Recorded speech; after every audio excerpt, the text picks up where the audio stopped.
नमस्कार दर्शकों, आप देख रहे हैं उत्तराखंड डेली न्यूज चैनल। देवभूमि उत्तराखंड की हर छोटी बड़ी और ताज़ा खबरों के लिए हमारे चैनल को सब्सक्राइब करें। आइए शुरू करते हैं उत्तराखंड की बड़ी खबरों का सिलसिला।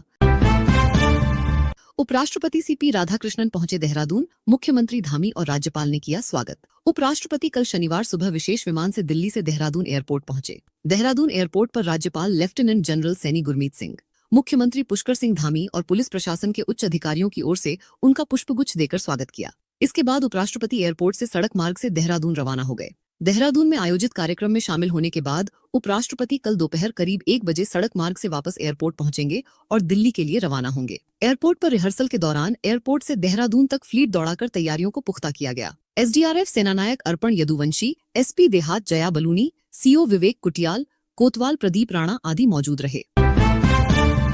बद्रीनाथ में सिंहद्वार से आगे अब मोबाइल ले जाने पर बैन, गढ़वाल आयुक्त ने जारी किए निर्देश। रील और ब्लॉग बनाने के दौरान धार्मिक स्थलों पर आ रहे विवाद के मामलों को देखते हुए गढ़वाल आयुक्त ने आज बैठक में अहम निर्देश दिए। बद्रीनाथ धाम में अब सिंहद्वार से आगे मोबाइल ले जाने पर बैन रहेगा। गढ़वाल आयुक्त ने चमोली जिला प्रशासन को निर्देश दिए कि मोबाइल जमा करने के लिए व्यवस्था बनाए। रील व ब्लॉग बनाने के दौरान धार्मिक स्थलों पर विवाद हो रहे हैं। बैठक में गढ़वाल आयुक्त विनय शंकर पांडे, आईजी गढ़वाल राजीव स्वरूप सहित पौड़ी, टिहरी, चमोली, हरिद्वार, उत्तरकाशी व रुद्रप्रयाग के डीएम व एसपी मौजूद रहे। देहरादून में सशक्त उत्तराखंड के लिए हुआ मंथन, तस्वीरों में देखें झलकियां।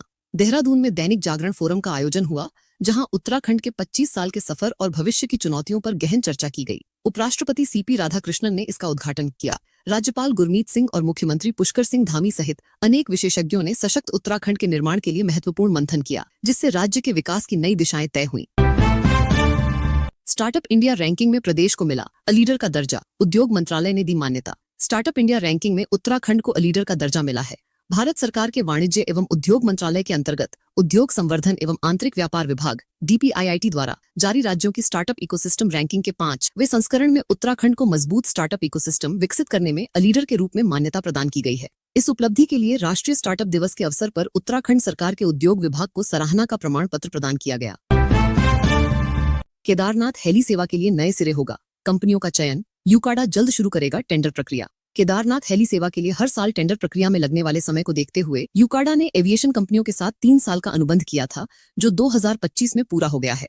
पिछले वर्ष तक गुप्तकाशी, फाटा व सिरसी हेलीपैड से Pawan Hans, Aryan, Thumby, Trans Bharat, Global Vectra, Kestrel व एरो एयरक्राफ्ट के माध्यम से हेली सेवा संचालित की गई थी। आगामी 4 धाम यात्रा अप्रैल व मई माह से शुरू होगी। इससे पहले यूकाडा केदारनाथ हेली सेवा के लिए कंपनियों का चयन का सभी तैयारियां पूरी में जुट गया है।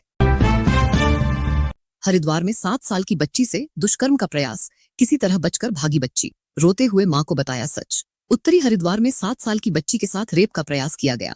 बच्ची भूपतवाला में घर के बाहर खेल रही थी, तभी एक युवक उसे अपने कमरे में ले गया और वारदात को अंजाम देने की कोशिश की। बच्ची किसी तरह बचकर निकली और रोते हुए अपनी मां को पूरी घटना बताई। पुलिस ने आरोपित के खिलाफ पोक्सो एक्ट के तहत मुकदमा दर्ज कर लिया है और उसकी तलाश में जुट गई है।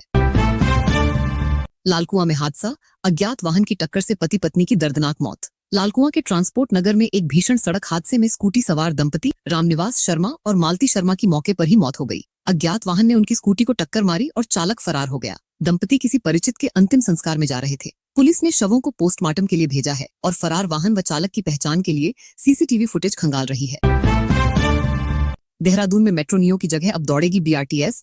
105 करोड़ की लागत से बनेगा 4 लेन कॉरिडोर। दून में मेट्रो नियो प्रोजेक्ट निरस्त होने के बाद अब त्वरित बस परिवहन प्रणाली BRTS की तैयारी है। शुक्रवार को सचिवालय में उत्तराखंड मेट्रो रेल, शहरी बुनियादी ढांचा और भवन निर्माण निगम लिमिटेड के निदेशक मंडल की 35वीं बैठक में इसका प्रस्ताव पेश हुआ। मुख्य सचिव आनंद वर्धन ने BRTS के प्रस्ताव को सशर्त सैद्धांतिक दे दी है। इसके तहत BRTS और बस संचालन के लिए डेडिकेटेड एलिवेटेड कॉरिडोर बनाया जाना है। 2 कॉरिडोर बनाए जाने हैं और 35 स्टेशन होंगे। घने कोहरे के कारण हरिद्वार में 4 ट्रेनें रद्द, कई घंटों की देरी से पहुंची जनसेवा एक्सप्रेस जैसी गाड़ियां। हरिद्वार में घने कोहरे के कारण ट्रेनों का संचालन बुरी तरह प्रभावित हुआ है। शुक्रवार को 4 ट्रेनें रद्द कर दी गईं, जबकि 6 से अधिक ट्रेनें अपने निर्धारित समय से 1 से 8 घंटे की देरी से पहुंची। जनसेवा एक्सप्रेस और जनता एक्सप्रेस जैसी कई ट्रेनें प्रभावित हुईं। यात्रियों को इस अव्यवस्था के कारण भारी परेशानी का सामना करना पड़ा।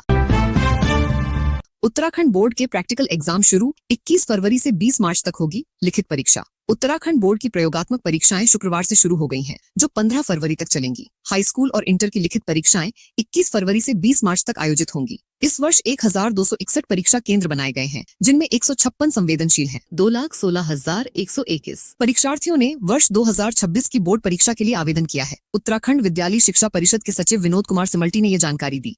तो दोस्तों, ये थी आज की उत्तराखंड की बड़ी खबरें। वीडियो पसंद आई हो तो लाइक करें, चैनल को सब्सक्राइब करें और बेल आइकन जरूर दबाएं। जय भारत, जय उत्तराखंड।